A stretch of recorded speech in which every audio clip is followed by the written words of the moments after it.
Hello, warm welcome to the second in a series of tutorials on spinal trauma CT. If you've not watched the first one, I suggest you watch that before you watch this second one. And do consider heading over to MSK Rad videos, because on the website you can actually scroll through the images yourself on a PACS viewer and also download course material, which will help you claim CPD points, and it's all freely available. You don't need a credit card, you don't need to sign in. So just as a short recap of what we talked about in the first tutorial, we talked about how bone fails depending on the forces that are applied to it. We looked at how compression of the posterior elements causes a longitudinal break through the posterior elements, whereas a flexion distraction chance type injury causes a horizontal fracture because it effectively pulls the bone apart. We looked at trauma in the lumbar region and the thoracolumbar region. Now I'm going to look at a few cases from the thoracic spine. The thoracic spine, the bone fails in exactly the same way in the thoracic spine as anywhere else in the spine, in the lumbar spine or in the cervical spine. But the thoracic spine itself is slightly different in that it's a very rigid structure. So that what usually happens with injury of the thoracic spine is that bone breaks. So it's not like the very mobile segments like the cervical spine and the thoracolumbar spine, where you can get purely ligamentous disruption. What happens usually in the thoracic spine is that the bone breaks, and you can therefore usually predict precisely what the injury is. You can diagnose that the injury based on the CT scan. So in fact, it's very rare that doing an MR scan for injury in the thoracic spine will actually tell you any more information in terms of the diagnosis of the type of injury if you've analyzed the CT correctly. And really, it's just a matter of looking to see what effects the injuries had on the spinal cord. So if we kick off with the first case, and this is injury of the thoracic spine. So we'll just zoom in here onto the area of injury. And the first thing I'm noticing here is that there's a very small fracture of the anterior-inferior aspect of this vertebral body, whatever this is, T4 perhaps. But also you can see here that there's this very horizontally orientated fracture. So this is a flexion distraction chance type injury in the thoracic spine. And it's quite a characteristic thing that the fracture breaks through the bone rather than cleaving through the ligaments. It usually breaks the bone and it goes all the way through. And just as we've seen with all the other flexion distraction injuries, the amount of anterior collapse is minimal and indeed in many cases not present at all. So really the MR scan in this case isn't going to tell us anything more than we can see here. In fact, the bony fractures are often harder to see than they are on CT. So really we would just be looking to see what effects this has had on the cord. And of course, with a flexion distraction injury, there's often not any injury to the cord because it's effectively pulled things apart at the back.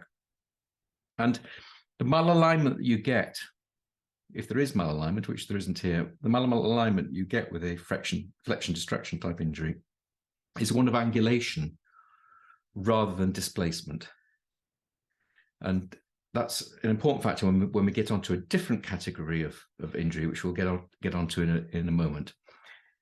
The other thing that's worth making note of when you're in the thoracic spine, again, we talked about some burst fractures in the bony ring. Of course, the thoracic spine is a bony ring composed of the sternum at the front and the ribs.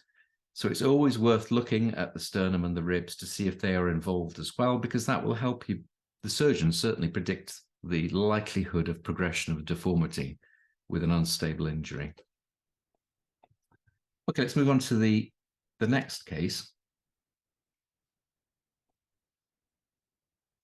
And again, we're looking at thoracic injuries. So we'll just walk through this and I'll let you just have a look at this and see if you can see any injury here.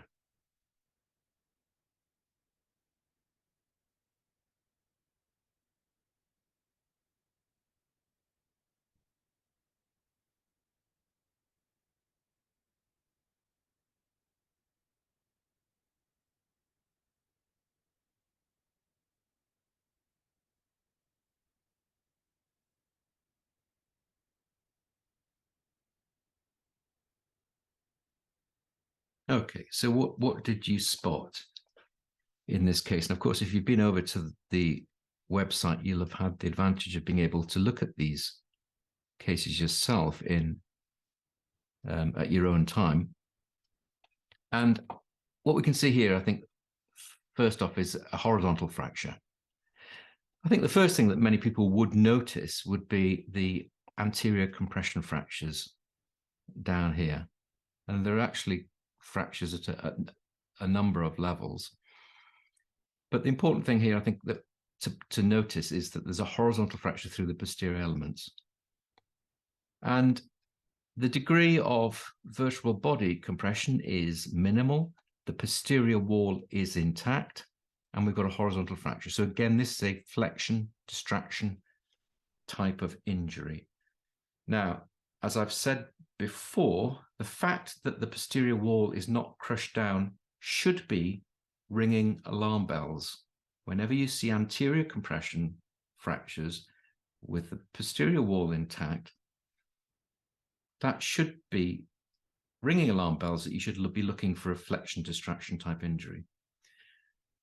And this is one of the reasons why I don't like the 3-column theory. There are a number of reasons I don't like it, but the most important reason I don't like the 3-column theory, and you'll be aware of this, I'm sure, that it's a theory which goes back to a paper way back in the 1980s, before really we ever did MR, for instance, on these cases, before MR was available. And it talks about disruption of the anterior, the middle, and the posterior column, splitting into thirds. And what it said was that a 3-column injury is highly unstable. And of course, that's true if there's a true disruption through all 3 columns. But also it said a 1-column injury was stable. The problem with that is that it leads people to think that when you just crush down at the front, that you're dealing with a stable injury because, oh, it must be a 1-column injury. When in fact, the fact that the posterior wall is not crushed down is a bad sign, because that's the one that you're going to miss if you don't look carefully for the distraction injury at the back. So in fact, if the posterior wall is down, you're concertinaing the spine, and the posterior elements, and specifically the bony elements in terms of the CT in the thoracic spine or at the thoracolumbar junction, the ligamentous structures will be intact. So this is an alarm here that the spine is crushed down at the front.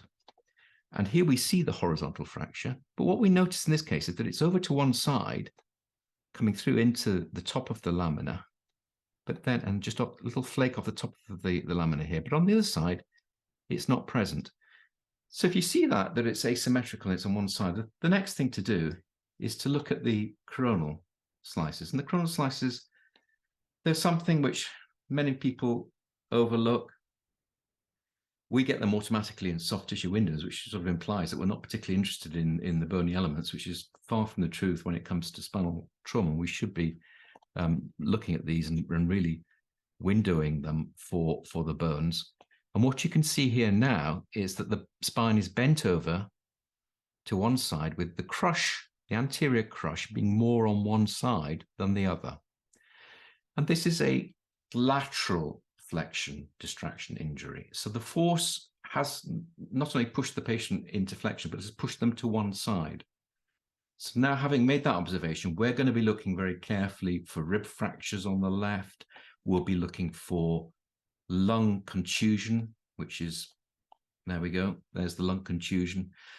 So immediately now we're looking for all of these things. And we know precisely what we're going to see when we look at the MR, that we're going to see the bony fracture on one side, but not the other. And the spine is tilted over to one side. So the spine is very unlikely here to fail in forward flexion, particularly with the sternum being intact and the ribs being intact. But it's a problem of lateral flexion, that it's bent over to one side.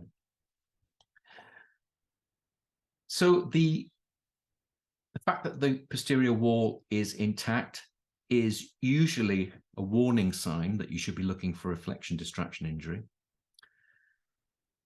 The fact that the posterior wall has collapsed is usually a reassuring sign that the posterior ligaments will be intact, apart from the one condition, which is the next case, And this is a case where the posterior wall is disrupted, but the posterior ligamentous structures are not intact. And it's really important to make this diagnosis. So let's just walk through this case.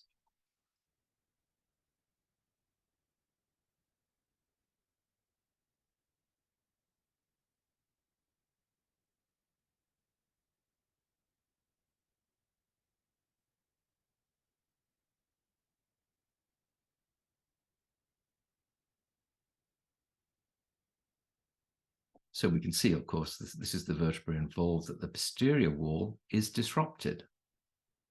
And indeed, there is some loss of height, both anteriorly and posteriorly.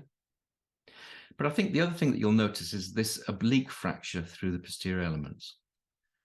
Now, to all intents and purposes, that looks very like a flexion distraction injury that we've already seen with the bone pulled apart at the back. But with a flexion distraction injury, we expect any compression to be confined to the anterior aspect and generally to be minimal, if at all present.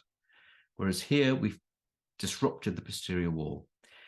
And it is not possible to disrupt the posterior wall by compression and distract and pull apart the bone with the same injury.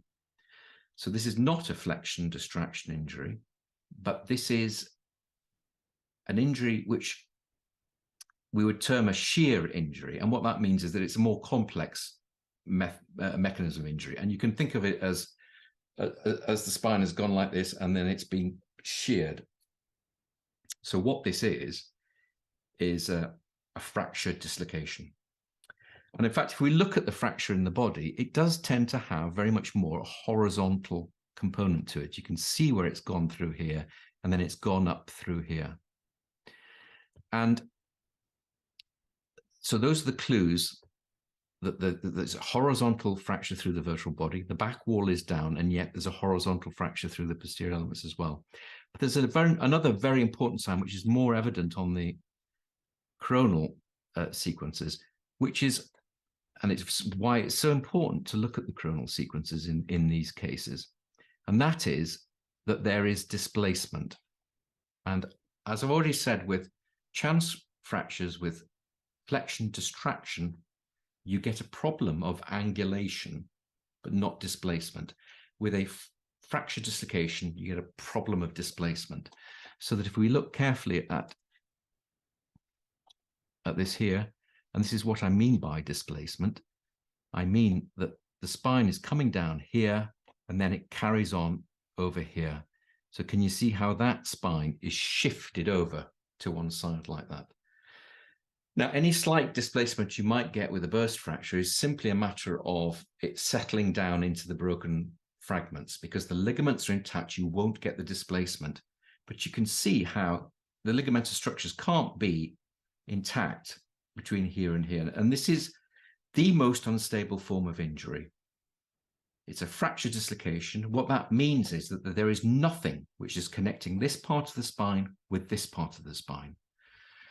So being the most unstable form of injury, these are the ones that you have to be very careful getting the patient on and off the CT scan. Well, off the CT scan once you know, well, you should always be careful, of course, but moving this patient around, you've got the most unstable form of injury because nothing is connecting the top of the spine with the bottom of the spine.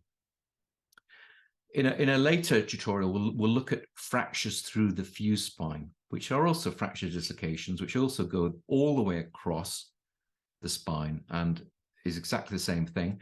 The difference with a fracture through the fused spine is that they can be incredibly subtle because they can occur with very minimal trauma, and they don't present themselves like this with gross bone destruction.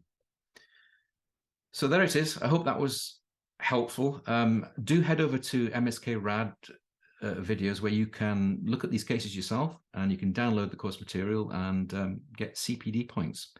And also if you're watching this on YouTube and you're enjoying these videos, please do like and subscribe because it gives the incentive to keep going, sharing these cases that we see here in Leeds with all of you out there. Thank you very much.